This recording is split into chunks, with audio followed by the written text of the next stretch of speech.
Hey everybody, welcome to the first ever Photog Adventures in the studio. I'm Aaron King. I'm Brendon Porter.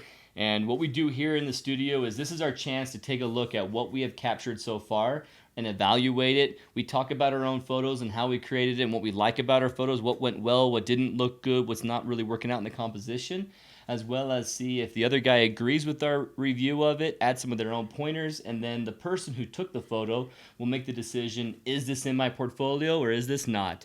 Like we said, this is a chronicle of you guys following us on our adventures of trying to get photos in our portfolio, landscape, astrophotography, build those portfolios up, and that's what we're up to this whole year.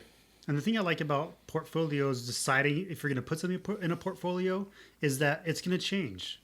As you go back to a location and take another shot of that same thing, and because your skills have improved months later or even a year later, you can upgrade your portfolio. So it's okay if like the picture I'm looking at now, as for an example, is not my greatest work, and it won't be a year from now, but it's going to go in my portfolio now because it's the best thing I have of that thing now.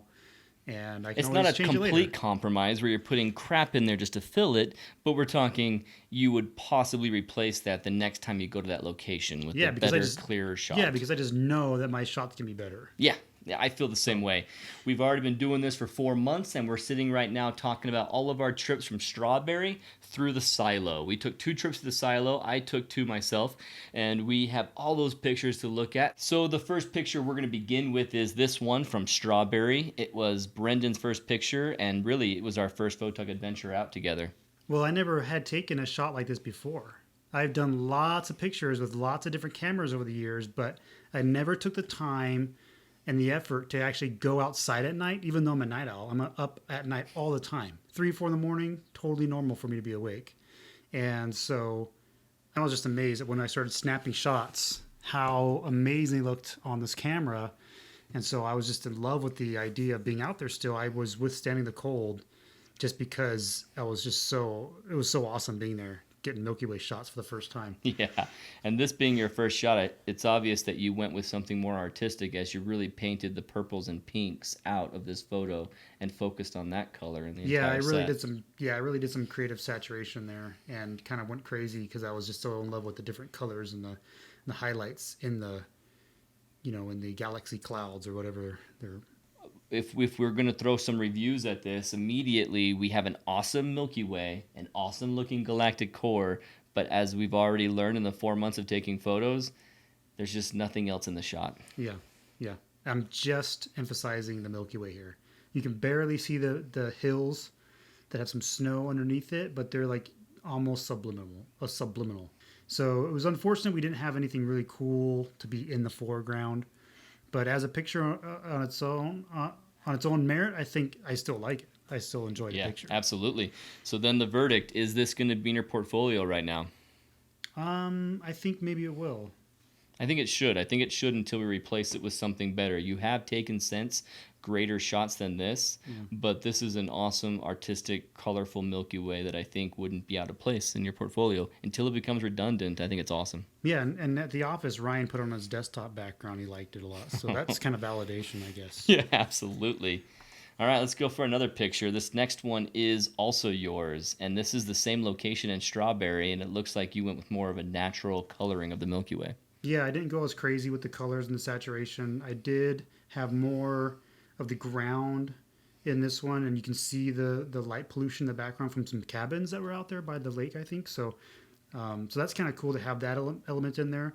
But I kind of wish that there was taller mountains or something more at the bottom there. So we have hills, but we just didn't have anything that was really dynamically taller or shorter than the other. So the plane, despite being somewhat of higher on the left and shorter on the right, it just still looks like a flat line. Yeah, I like the picture in general, but I don't think I'll go portfolio with it. So this one's out of the portfolio? Awesome. Okay, next picture. Here was probably the only Milky Way shot that I would keep from this trip. At this trip, I was using this crop sensor camera for the first time on a Milky Way, and I was gaining my experience. I'm happy that I was able to resolve the Milky Way. I was happy that I was able to use the lines from this road that has snowpack going on both sides of the banks of the road, as well as some obvious lines where the tires have driven through it. It's not enough going on here for such an intimate, close shot of the galactic core. If we had something carrying us through the image in the background, something taller breaking the plane, it could have been awesome. This fog rolling in was cool. I know. I really like that. I was going to say that. I really like the fog. And it's lit up by the light pollution, which is really beautiful. It stands out where we kind of took a while before we realized there was fog. It's like a few pictures in, we realized there's something over there. Is it a cloud? What is that? Yeah, that's true. We didn't really you couldn't see with your naked eye really per se. So I loved this shot. I was happy to take it, but absolutely, verdict is not on the portfolio. Okay. I wouldn't show this off to someone and say, look at what I can do. This looks like someone practicing. And really, it's all it was. And I was happy to be a practice. Yeah.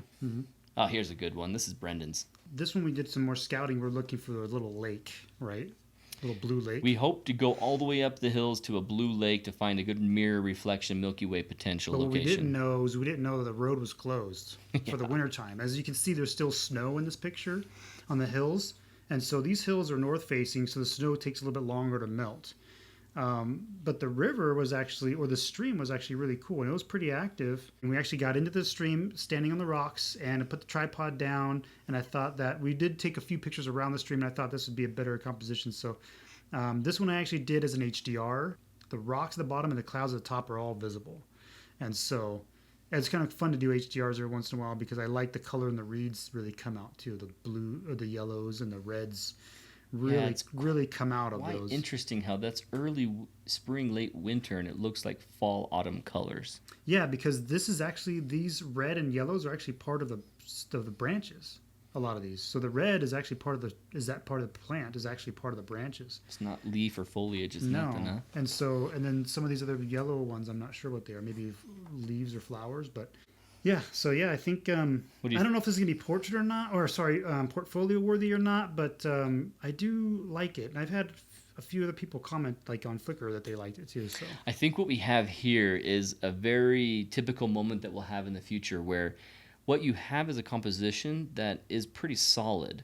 We just need better sky and maybe better foliage going on there. Yeah, there's nothing really that dramatic or that interesting, but it's okay, but it's just not that exciting. So. A return trip to that same area at different times of the year to find the best moment, I think you could get the portfolio shot out of the same composition. Yeah.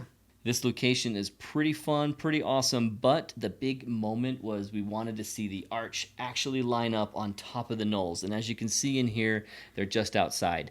I think our location was wrong. I think I picked the wrong location as potential that one knoll over would give us a gap that meets up with this arch. Yeah. This Milky Way arc that's going in the sky would have met both the knolls in a different location than this, but I want to point out that this picture you're looking at, other than being stitched together in Lightroom, it is not processed. It has not been changed. We haven't dodged and burned around the Milky Way. I haven't done any work other than just simply, I think, color correction on my white balance and stitching everything together. Wow, that's impressive, actually. Looks really good. The crazy thing is the dark sky brought out all the contrast in the Milky Way that you need, and it would get better, absolutely, with processing, but it's just amazingly not needing it, not initially. Wow, that is impressive. And so I love this shot. Now, here's the deal. Is it a portfolio shot? I have to say no. But it is in there for now. It's the shot that's a placeholder. It's a good portfolio piece to put in there because I don't have a lot of full arc Milky Way shots in my portfolio so far. So I'm keeping it in there. People look at this on Instagram and in quick pictures, they think this is awesome. This is great. What they don't notice is when you look closely on the ground, because I couldn't light anything, I have really bad noise in the ground, and the noise becomes more obvious on the seams. There's 37 images here, and so the seams look bad. When I try and bring up vision and exposure on the ground, I see those seams. There's a seam up here in the sky a little bit that's visible. So there's some work that needs to be done to make this portfolio, but I don't have a lot to work with. I can't bring much out of these shadows without getting the noise. So I need to go back and do it again. And the way I need to do it is have a moon, have a very thin, less than 40% illuminated moon that comes up at some point. Capture my shot under the moonlight, light the area like awesome. It'll look like daylight. I don't want that bright, but if I have a nice blue hour moonlight, I can get a really good shot, good detail in my foreground, and then just wait for the Milky Way to rise. And then it'll be a portfolio shot. And I think I have one person right now who wants to buy it when I make it. Cool. And I think that we just need to move, because the knolls is kind of like a spine. So they've got these mountains that go down in a series, and I think we were just one knoll patch too far north. I think if we go down to the next one, we might have that opportunity to bridge them together, and I think that'll be really cool. The bummer is that the time passed when the arc would be visible, and when the sun goes down, the Milky Way is already too vertical in the sky, so this is something for next year. We'll be back there next year. Okay. All right, looks like we are in Notch Peak. Yes, this picture is from our Notch Peak outing. Notch Peak was really cool because it was our first time going out for 2 whole nights. Yeah. And we rented a car. We did it all the right way, I think. Yeah, our wives let us go. It was awesome. Yeah, so we went out there. We got a tent. We did a campfire. We did everything. And this was towards the end of the night. We were wrapping things up and getting ready to go to sleep. And I got a few more Milky Way shots as we were kind of letting the fire die down. And this is one that I kind of brought that saturation out. And you can see it's really blue there in the left. Not really sure. Oh, you know what? That's what it is. You can see the hard line there. You Even can actually see it creeping across the sky. I didn't realize that. Thanks for pointing that out. The campfire looks cool. This was an Instagram shot. This is one that I edited and I cropped it nice and 1x1 square like for Instagram. So what do you think? I mean, this is a very good mood and atmosphere. Is this a portfolio piece or will you show it off? I think it would be a portfolio piece if I redid it. I don't think it is as it is now. So basically it's your rough draft for a portfolio piece. Yeah, it is. And this is great for Instagram, but I don't think I'm going to put it in my portfolio. I think you're right. I think that's a good idea. I mean, maybe not crop off the campfire when we finally do it and bring in some more lights for the midground. So instead of just being a black silhouette and campfire, there's something in between. Yeah. That'd be awesome. Oh, man, okay, another disappointment. Here's where I really just slapped myself for having a Canon 70D. It's great that I have one for recording video, but man, it blows for astrophotography and landscape photography. Now, if you have one, you have a great camera to use.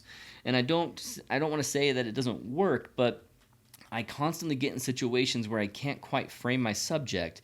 In this location, we had a hill that was getting higher and higher behind us, so the further I got from this trestle, the higher up I went. And I really wanted to keep my horizon line going behind the trestle so that I could see it underneath the bridge of the railroad tracks. And so it just didn't work out. So I just went to a vertical shot, captured the galactic core, and someone happened to drive by and light painted it for me. And so that's why it's a little bit grainy looking, because it wasn't an intentional light painting moment. I typically would go for a different setting in order to get a nicer looking focus on the trestle itself. But you know what? It is an interesting shot, and the answer is no, it's not my portfolio. This is something that I'm just going back and recreating, and I can't wait to get a better look and a better shot. And it was a fun location. You go to the next picture, it's just a picture of mine. Yeah, there you go. Those cars would drive by periodically and do a great job light painting the trestles. So it was kind of cool because all you do if you're waiting for it to be light painted, just wait a few minutes, be patient, and then you'd hear a car coming by and you could set your exposure. I think most of ours were between 20 seconds, 15, 20, 30 seconds maybe at the longest. Yeah, you get star trails if you get beyond too much. Yeah. So I think I did 20-second exposures here, and you still get a lot of sky, a lot of light, and then the cars drive by for 5 or 7 of those seconds, and you get some they were there good for a light long painting. time. So it was a really cool location. I wouldn't say mine's a portfolio piece. I do like the colors, I do like the trestle, but it looks kind of just muddy to me in general. When I was processing it, I just wasn't very happy with any of the crispness, and I maybe did too much noise reduction or something's just not really jiving with me too much. So, I mean, there's detail, but it's just kind of muddy, and I'm just not very happy with it in general. I also feel like the balance is just something that's not quite comfortable to me, at least. As you see, the lower third is kind of like the lower fifth. You have the trestle in there. You don't have a lot of trestle. And if it was going up like you were just showing, that might have been far more interesting Right. depending on your location. We were there recently, and there's just a lot of different locations you can choose on this trestle. So there's ways Yeah. that we can make this a beautiful portfolio piece. Yeah, yeah, and I enjoyed going back the second time, and I can't wait to go back again and try some more stuff because every time we go, we try a different angle, Yeah. and we go under the we went under the trestle last time, which was cool. So, I'm excited to go back and try some more. Definitely not a portfolio piece, but really fun experience. Here's something that was a challenge. This is a light polluted area in Payson, Utah. I had to capture about 4 or 5 different shots in order to capture the temple's light and to get detail off of it because it was just a glowing orb in most of my exposures. So that exposure that made the temple look good. Then the Milky Way shot, it's noisier and it has a lot less color showing up through it, but I like how so much light was in the sky that it's almost blue there, and that blue with the green trees, I love that color. I actually really do enjoy that despite being on the bottom third entirely where all the focus is, I think it has a good balance because the temple pokes above the horizon of the mountain line, and that bottom part's the only thing that I would want to change. That part where the fence is on the temple property, between me and that is just sort of a black abyss, and I wish there was something else there. Then it could be perfect. Maybe. Overall, it's a good picture. I like it in general. Yeah, thanks. I'm really stoked about it, and it's something that will be in my portfolio until it's redundant. Cool. All right, next is mine as well. The same night I captured that temple shot, I came out to this area and I was just driving down the road, saw on my left water, and there was a chance for a reflected Milky Way. Where the light pollution is hitting the clouds and the horizon in that bottom part, that's the only part that is reflecting in the water below it. And so it makes that there's no stars and no Milky Way reflecting in that section, but you can see a few straggling stars coming out over the mountaintops. This is a good Milky Way practice shot, but it is not taking place of some of those other ones that are in there right now. Yeah, I think it's a great photo to share. Yeah, not a portfolio piece. Thanks. Oh, mine again. This is the silo that I found. This is the third picture I captured that night. It doesn't have any really raggedy, ugly crap around it that's ruining it. It's very clean. Yeah. It has shapes that take shadows and take contrasts of light in different ways, so it was perfect for light painting. And if it wasn't for the graffiti, it would be perfectly clean. But honestly, I think you said it before, the graffiti kind of helps it. It gives it some character. It does. The graffiti definitely gives it character. And it's something that, I mean, a building like that in the middle of nowhere, that is always going to have graffiti on it. It's just a normal thing we see today, these days. So. So this thing is a brilliant foreground object for a Milky Way photography shot. You have something that is breaking the plane right up front, can get light painted, can be a feature in the shot. It doesn't compete with the Milky Way, and yet it's almost as big as the Milky Way in the shot. It's really tall. It's huge. Right here you can't see him because I painted him out with Photoshop, but there are telephone poles with wires going behind this and stretching out all across the image. And so there was a lot of clone work that I had to do to get this shot where it is, but I'm really happy with it. There could have been maybe a third tier element in there to make it more interesting, something that's sort of a mid-height from the silo, so it's not just silo and flat ground. And so maybe there's some angle we can find there again to get a better shot, but I am loving it. I'm happy with it, and it's definitely in my portfolio. Yeah. Definite portfolio piece. That's a good picture. I like it. Thanks. At the same location, this is the second time that we went out. Speaking of different angles and potential. Yeah, so on my camera, we were set up across the street from the silo. I left everything. I didn't really clone anything out. But a car drove by during my exposure, and I got the entire car. I think it was a 20-second exposure. And I got the entire car driving through the scene. Yeah, it's amazing. It even vanishes in the distance. I just love the way the light streaks looked and the way that it lit up the ground. It lit up the silo. There was still a pretty good... I mean, you can see the clouds. This is what he was talking about the second time we went out. There was a lot of cloud cover that was covering up the Milky Way here and there, but it broke up a little bit, so you could actually still see some detail. So you even got the clouds being lit up by this car, and some of the light pollution as well. So I really enjoyed this picture just because it was so fantastic to me that just everything just was so well lit from this car, and it's so much movement and it's very dynamic, So the Milky Way is pretty clear. I did like the way that turned out. The silo looks pretty good. You've got a satellite also flying through the sky right above the silo. And what's cool is this is actually one frame out of the time lapse that I did. Oh, right on. And so when you see this thing in motion, it looks awesome. And so you've got the Milky Way moving. At the same time, the car is moving, the clouds are moving. So the Milky Way is going the opposite direction as the clouds and the car and the satellite. So it looks like a three-way race between the clouds, the car, and the satellite. So it's really fun to see this in motion. So you guys will see that. We'll put that at the end of the clip at the end of this video. Yeah, let's do it. You guys can see how cool that turned out. This is something that I'm wondering, is it a portfolio piece or not? Because it's got a really interesting shot. There's a lot of empty space above your silo, but all for good reasons, and that Milky Way is in there. If you had zero clouds, you would have nothing in your frame, and it almost helps it have some content. Mm-hmm. So for now, maybe I will put it in my portfolio just because I love the dynamics of it and everything and the really bright colors, even though it's a nighttime shot. So I might throw it in there for now and then maybe replace it later with something else. It really turned out cool. Yours has these other colors that mine couldn't even imagine. Bright colors just grab you and just force you into the picture, which is pretty fun. Love it. Oh, here's another shot of yours. Okay, so this is the same morning. Same morning as this one. Same morning as this, yeah. So that same morning, not following morning, sorry. Same morning, we went out to a little tiny hill. We got some sunrise shots, but we still had time. And I like the way this one turned out in processing. Before I started processing it, I wasn't really a big fan of it, but I really liked the way I was able to bring in some gradients and really bring that sky out. And I got more color on the water while processing it, and I really kind of darkened up the ground some too. I really darkened it up to highlight the sunrise. So it might not be a portfolio piece, I don't think, but it was still a fun picture. I think it's an interesting thing to practice too, because what you took was a late to sunrise. We were latecomers to the sunrise, and you turned it into looking like you caught the crack of dawn, that you were there early. You have this blue hour light that's finally becoming yellow.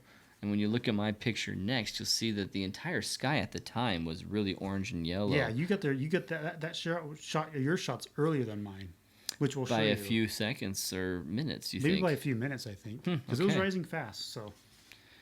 So this piece, if you were to say portfolio piece, I would say it would need to have some like actual star details in the sky. Bring something else out, because what we have here, you have an interesting line that isn't just a straight flat line on the coast, the shoreline of the lake. So that's nice, but then everything is so far away. Yeah. And it's interesting how the 17 millimeter really does crunch things down. Because when you look at mine, it's like I was on a completely different location than you, and I really was behind you for the shot. Yeah. You crouched down by these rocks on the right, which are awesome. And unfortunately, there isn't anything in the rocks as part of the picture. Yeah. So yeah, it's okay. It's something that is going to lead to more, because now we found a location that we're going to come back to a lot. Yeah. Here is my version of the shot, and honestly, I felt dejected from the start of it. I felt like we were late, and I felt like this wasn't working out. It wasn't anyone's fault where we had like any issues with being there. It was just we got unfortunate that it was too distant to get to by the time of the sunrise, and everything in between that we were driving, other than maybe those Zematic sprinklers that were running in the farmland, we didn't have anything really beautiful to frame the shot around. True. And so we wanted to get to the shoreline. We wanted to get up here to Utah Lake. But I do love the colors that you have in the sky. I do love those deep oranges, and those yellows are really awesome. And that's what you look forward to in a sunrise or a sunset. Yeah, exactly. I just wish there was a little bit more to the foreground's nothing. That was my disappointment, is that really there's no foreground. I could have cropped it at the water and it would have been the same picture, because this foreground just doesn't have any importance other than to distract your eye. I mean, if I pinch and zoom, it's a very flat line. It's a crazy flat line, honestly. But it's just, it wouldn't be any worse off than it is up here. And so it would have been nice to have some focus stacking and some exposure stacking happening, maybe in that position you were with the rocks and then the sky, and then brought that color all throughout the image. That could have been very Ted I want to go back to this location and get on the shore. And maybe get some really low good shot. Yeah, get a low shot with some more reflections. I think that'd be fun to do. So we'll try that next time. And I can use my ND filter and go for a long exposure. So guys, thank you for joining us in the studio. Again, we are making our portfolio finally. We're building it up, and you're coming along for the ride. You're going on these Photog Adventures with us, and we really are excited about taking you along. And so we wanted to involve you in the part where we also choose what pictures go in our portfolio. On our website, photogadventures.com, you're going to see our portfolios, our individual portfolios. And this is an opportunity to see which ones we chose and why we chose them to be a portfolio. And then in the future, if you're really following along and you see some pictures drop off of that list, you'll know why. You'll know why we replaced them, or just why we would take them down so that we don't have a portfolio that's any larger than 20 images at any one time. Mm-hmm. So thank you so much for watching. Thanks for being patient with this long video, and we'll bring back to you another one about goosenecks and goblin next week. See you guys later. See you guys.